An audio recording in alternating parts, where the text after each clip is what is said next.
Hello and welcome to Brodual. Today we're going to share some resource hunting tips for Fallout 4. Hopefully this guide will help you salvage all of the materials you'll need for crafting. Let's start off with one of the most important things every resource hunter needs to have, and that's the Scrapper perk. This will let you salvage any uncommon components like screws, aluminium and copper from any spare armor and weapons. When you're trying to find a specific component, the best thing to do is head into your junk inventory and then switch to the component view. Here you'll be able to see where every single component comes from, as well as tag the item for search. This will make the resource glow the colour of your HUD, making it much easier to find. We highly recommend you level Scrapper to 2, this will let you salvage rarer components like nuclear material and fibre optics in the late game. But more importantly, it'll make it so tagging an item for search will now highlight any piece of junk that contains that item. So before it would only highlight the pure component, but now it'll highlight anything that contains it, which makes things a hell of a lot easier.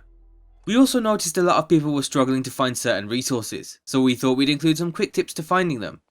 Copper and screws are found by salvaging guns and armors that have modifications. So one quick way is to mod some really cheap pistols and then scrap them at a workbench. Aluminium is another one people seem to struggle with.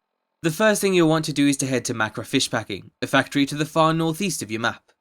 Once you're there, head through the large metal double doors. This area is scattered with a few mines, so keep an eye out for those too. Then go down the lift until you find a conveyor belt and follow it and pick up every tray you see. You should end up with about 80 aluminium by the time you're done searching the area. Before we move on to the next material, we have to mention General Atomic Scaleria. This is a gold mine not only for aluminium but for loads of other resources too. There's hundreds of lead, plastic, bottle caps and a load of ammo too. It's definitely worth dropping by if you need any of those in a hurry. Another rarer resource is adhesive. And for this we won't tell you where to find it, but how to set up your very own renewable source that you can salvage at any time. To do this you'll need to make vegetable starch, which breaks down into 5 adhesive. To get it you'll need 3 mutfruit, corn and tato, as well as purified water. For anyone that didn't know, there's a recipe in the cooking menu called vegetable starch. The best thing about the items needed for the recipe is that you can grow them all in your own settlement, and just set up a water purifier to get a constant supply of that too. Codsworth also gives you the occasional purified water, which is handy before you build your own. To get the starter crops for planting you'll want to head to Grey Garden, which can be found here. You'll be able to find all 3 of the crops needed, and then it simply comes down to planting them at your settlement and waiting for them to grow. Follow this and you'll never be short of adhesive again. And finally we have one last tip for finding fibre optics and crystals. For this you'll want to head to Jamaica Plains. Head further in until you reach a point where there's a hallway filled to the rim with tripwires. You'll then just need to disarm them to receive crystals, fibre optics and steel. You can do this multiple times and you'll salvage around 50 of each material every time you do it. Suddenly one of the more rare materials in the game becomes one of the easiest to gather. So there are a few tips for any crafters out there who've been struggling with gathering materials.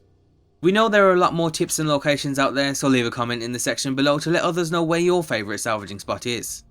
And if you want to check out the latest mods for Fallout, check out our Bits and Bobs Fallout 4 mods video. Just before we wrap up today's video, we'd like to thank WeMesh for sponsoring this episode. WeMesh is a video watching app that lets you share and watch videos with friends in perfect sync. It's great for watching movie trailers, let's plays or even our videos with friends from anywhere in the world at the exact same time. You can even talk or chat via text while watching too, and to get it today you can find a link in the description below. That's all for now and thanks for watching.